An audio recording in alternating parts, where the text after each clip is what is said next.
Bienvenue à tous dans cette nouvelle vidéo. On se retrouve pour la suite de ma fameuse série d'analyses qui va reprendre puisque je viens de finir à l'instant de préenregistrer un let's play et du coup je mettrai probablement des vidéos d'interlude entre la fin du let's play et la diffusion du suivant. On verra. En tout cas, cette série va reprendre. Donc sur pourquoi tel Pokémon est nul, donc je le dirai et je le dis actuellement depuis quelque temps. N'oubliez pas de vous abonner à la chaîne hein, si ce n'est pas déjà fait, c'est très important évidemment pour suivre le contenu, vous le savez.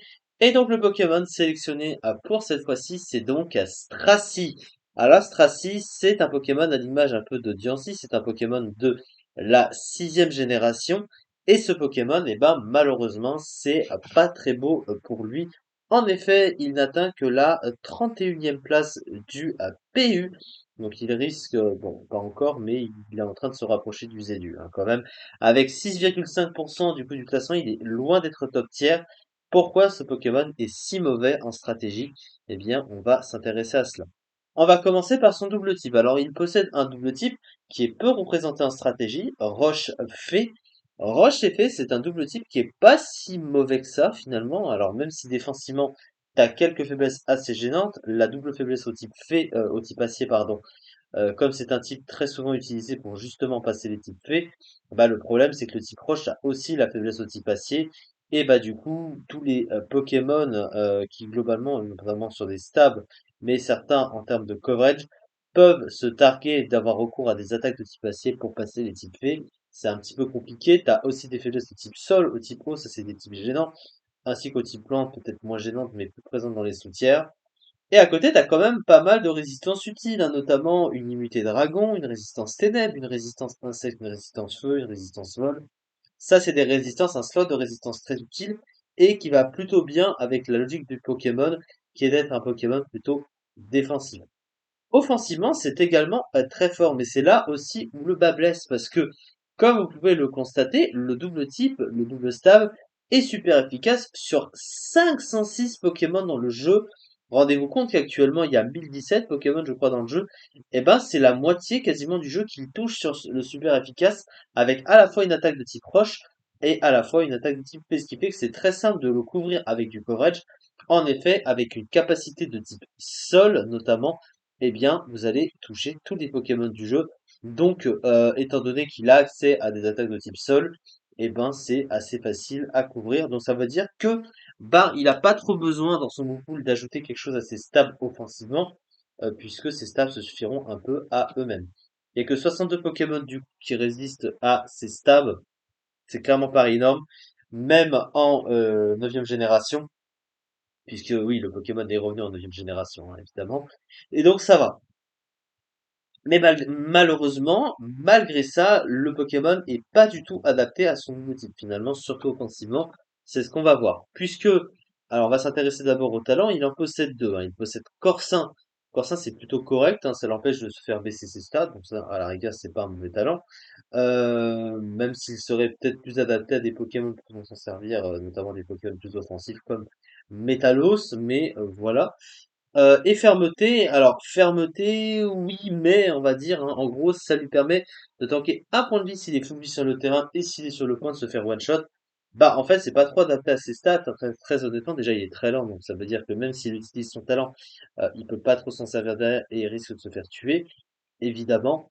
Mais le gros souci de ce talent, c'est que en fait, comme il est vraiment très centralisé défensif, il ne lui apporte aucun plus positif finalement, puisque il tank déjà bien les coups. Donc fermeté, c'est un petit peu gâché, puisque qu'est-ce qui va aller justement te one-shot si au contraire tu as des stats défensives? Donc c'est pas très logique. Ensuite, au niveau de ses stats, comme on peut le constater, 150 dans les défenses, 150 en défense spéciale, 50 en PV, donc un bulk avec des défenses qui sont élevées, mais quand même une base point de vie mauvaise, hein, donc c'est-à-dire que c'est pas si incroyable que ça.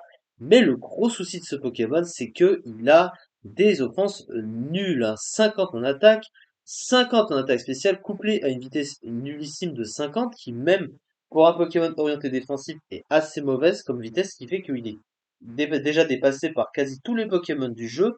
En plus de ça, avec d'aussi mauvaises offenses, ça veut dire que le Pokémon a une passivité totale, ce qui est pas vraiment ce qu'on voudrait avec un Pokémon comme ça, surtout que, comme on l'a vu, eh ben, c'est un Pokémon qui a des résistances suicides, donc il peut venir sur des types courants dans le jeu, mais à côté, il aurait aimé profiter de son double type offensivement, puisque je le rappelle, le double type, eh ben, il est super efficace sur beaucoup de Pokémon, mais malheureusement, en n'ayant que 50 dans les offenses, ben, c'est vraiment compliqué. On va ensuite s'intéresser au Moupoul. Et là encore, le bas blesse, puisque globalement, eh ben, il n'a pas un mauvais Moupoul. Alors, il reste limité cependant, mais globalement, il a plutôt des bons trucs. Il a notamment à la fois les pièges de roc et les picots. Donc ça, c'est toujours assez positif. Il a les écrans aussi. Au niveau de ses stabs, bah, il possède à peu près bah, tout ce dont il pourrait avoir envie. Bah, il a le combo rayon gemme et boom blast, hein, évidemment. Il a quelques attaques de combat, notamment Telluriforce, hein, qui lui donne un combo parfait. Il possède aussi l'accès à plénitude pour ce setup, mais problème, il a aussi Body Press, aussi très intéressant pour un Pokémon qui a 150 de défense, bien sûr, puisque ça se calque sur la défense, mais le problème c'est que c'est assez facile de venir avec un Pokémon qui ne touche pas avec cette attaque, un Pokémon de type Spectre notamment, qui derrière peut facilement le tuer, donc c'est pas forcément évident, il y a aussi d'autres Pokémon qui peuvent le gérer et tout et tout. Bref, voilà. Et un gros défaut de ce Pokémon, c'est que déjà, il n'a pas accès à une bonne capacité de soin. Donc ça, c'est très négatif pour un Pokémon dont l'orientation est justement la défense. Eh ben, il va avoir du mal à récupérer ses points de vie sur le terrain. Et le problème, c'est que il est restreint, hein, parce que malgré tout ce que je viens de citer, eh ben, c'est des rôles que d'autres Pokémon ont à peu près, et en mieux, hein, très honnêtement. Il fait un peu penser à un Pokémon comme Bastiodon, hein, si vous voyez un peu l'idée dans le stade, c'était pratiquement pareil, hein, c'est vraiment la même logique. Ce qui fait que ce Pokémon est rapidement un nid à setup pour la raison du fait qu'il soit aussi passif et qu'il tape si peu fort, puisque en effet, même s'il peut tanker, si derrière il réplique avec si peu de dégâts, eh ben il peut difficilement mettre en danger le Pokémon adverse, et si le Pokémon adverse peut facilement se placer sur ce Pokémon qui derrière ne le touchera quasiment pas, eh ben il peut clairement se placer et l'adversaire il peut facilement faire ce qu'il veut, et ça peut ruiner finalement le potentiel le potentiel du Pokémon tout simplement. En plus de ça, avant il était connu, hein, pour être un excellent suicidite, mais malheureusement il ne possède plus l'accès à Explosion. Donc ça c'est assez triste, ça veut dire que en plus de ça, eh ben il va poser ses entry hasards sur le terrain et il pourra pas faire grand chose de plus parce que même si setup, ben avec 50 dans les offenses, même si t'es setup une fois, bah tu vas vouloir te setup plusieurs fois. Et si en face l'adversaire met un truc qui te touche pas ou qui prend pas très cher sur tes attaques, et bah derrière c'est facile pour l'adversaire de se passer, de ruiner ton game plan.